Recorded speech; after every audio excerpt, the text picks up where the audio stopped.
টাকায় 1 কোটি টাকা জেতার আশায় কিছু সংখ্যক মানুষ যারা প্রতিদিন লটারির টিকিট কেটে যাচ্ছেন, তবে সেই টিকিটের কিছু ফল হয় না। তার একটা বড় কারণ, লটারির টিকিট আসলে তার নকল টিকিটে ছেয়ে গেছে বাজার। এই রকমই নকল টিকিট কাণ্ডারিদের পর্দা ফাঁস করলো ডানকুনি থানার পুলিশ।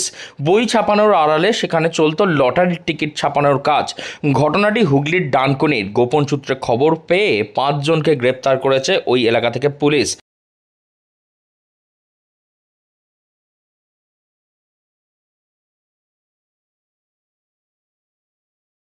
অ্যাকচুয়ালি ব্যাপারটা হচ্ছে লটারির স্ক্যাম। তো ডিয়ার লটারি মানুষের একটা স্বপ্ন, মানুষের একটা আশা। আমি হয়তো কোনোদিন কাটিনি, কিন্তু যতদূর জানি মানুষ কিন্তু একটা আশাতেই সেটা কাটে। অনেক গরিব মানুষের একটা আশা কিছু পেলো, আবার অনেক সময় পায় না। তো যাই হোক, লটারি স্ক্যামটাকে মানুষের স্বপ্নে আঘাত করা হয়েছে। তো আমাদের ডানকুনি থানা চন্দ্রনগর পুলিশ কমিশনারেটের সহযোগিতায় ডানকুনি থানার উদ্যোগে দেখলাম যে আজকে এই স্ক্যামটা ধরা পড়েছে। আমার ওয়ার্ডেই একটা ঠেক করেছিল তারা। তো রাত্রিবেলা ঠেক থেকে দেখলাম অনেক লটারির ডুপ্লিকেট টিকিটগুলো পেয়েছে।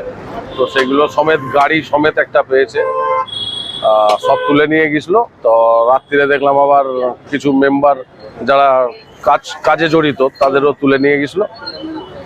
সব নিয়ে গিয়ে তো থানায় রেখেছিল, সকালে হয়তো কোর্টে চালান করেছে, সেটা এখনো আমি জানি না। তো যতটা খবর চালান করেছে, 5 জনকে ধরেছে।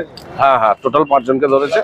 তো ডানকুনি থানাকে আমাদের ধন্যবাদ যে এত বড় স্ক্যামটাকে তারা ধরতে পেরেছে এবং তদন্ত এখনো চালিয়ে যাচ্ছে। স্থানীয় সূত্রে জানা গেছে, ডানকুনি এলাকায় বেশ কয়েক মাস ধরেই গোডাউন ভাড়া নিয়ে সেখানে চলছিল বই ছাপানোর কাজ।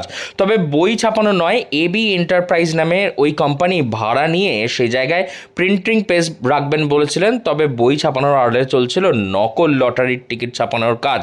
যে টিকিট পাওয়া গেছে তাতে নাম্বার নেই। পুলিশের সন্দেহ, অন্য কোথাও সেই টিকিটের নম্বর ফেলে দেওয়া হতো।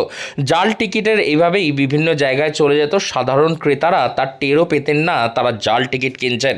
এবার গোপন সূত্রে খবর পেয়ে এই রকমই জাল টিকিট তৈরিকারী ওই সংস্থার কেন্দ্রে হানা দেয় ডানকুনি থানার পুলিশ। সেখান থেকে হাতে না হাতে গ্রেপ্তার করা হয় 5 জনকে। সেই 5 জনকে তোলা হয়েছে শ্রীরামপুর আদালতে। শুনলাম কয়েকজন ভাড়া ছিল, কালকে পুলিশ তাদেরকে ধরে নিয়ে গেছে। কি ব্যাপার বুঝতে পেরেছেন? না, আমরা ঠিক জানতাম না। কত 1-1.5 মাস ছিল থাকার মধ্যে। তো মানে রাত্রিবেলা বস্তাপত্র নিয়ে আসতো, আমরা এই আপত্তি জানিয়েছিলাম, যে ঘর মালিককে আপত্তি জানিয়েছিলাম। ঘর মালিক বললো ইদ্রিস ভাড়া দিয়েছে, ইদ্রিস এখন ইদ্রিসকে জানানো হলো। তারপর রাত্রি বিরুদ্ধে আর আসতো না। ওই দুপুরবেলা আসতো বস্তাপত্র, কিন্তু আমরা জিজ্ঞেস করেছিলাম কি আছে, বললো ডায়েরি আছে, বইপত্র আছে। আমরা জানতাম না যে এইসব জিনিসে কাজ হয়। তো জানলে আমরা বার করে দিতাম। কালকে কি হয়েছিল? কালকে হঠাৎ পুলিশ এলো, ঠিক 2-2:30টার সময় পুলিশ এলো, এসে কজনকে অ্যারেস্ট করে নিয়ে গেল। এইটুকু দেখেছিলাম। শুনলাম নাকি লটারি নকল করতে বলছে। তো যে জানতাম না, জানলে আমাদের পাড়ায় আমরা থাকতে দিতাম না। ওদেরকে মানে এখানকার বাড়ি নয় নাকি? না, এখানে কোনো বাড়ি নয়। ওরা কি আশেপাশে কোনো জায়গায় মানে কারখানা বা কিছু আছে নাকি ওদের? তা ঠিক জানি না, কিন্তু গোডাউন আছে শুনেছিলাম। ওটা ইদ্রিস করে দিয়েছিল শুনেছিলাম। আচ্ছা। আপনার নামটা বলুন। আমার নাম শরীফ মল্লিক।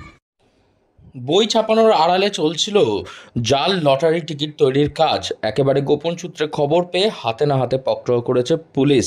অভিযুক্ত 5 জনকে ইতিমধ্যেই তোলা হয়েছে আদালতে। তাদেরকে পুলিশ রিমান্ডেও নেওয়া হয়েছে, এমনটাই জানানো হয়েছে পুলিশ সূত্র থেকে। তবে এই জাল টিকিটের কারবার আর কতদূর ছড়িয়ে রয়েছে তা তদন্ত করে দেখছে পুলিশ।